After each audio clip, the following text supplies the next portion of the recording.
Here's the trailer for a tiny house. It's a 20-foot long, two 3,500-pound axles, so 7,000 pounds.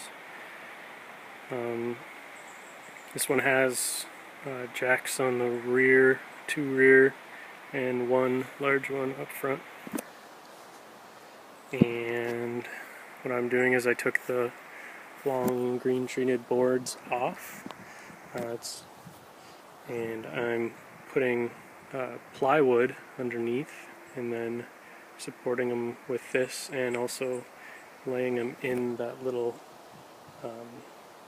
area right there, so they sit up on there.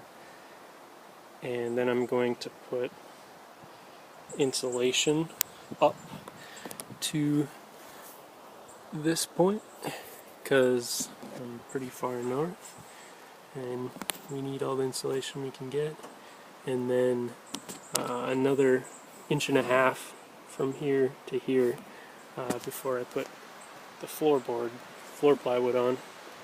So this is where I'm at right now. Got a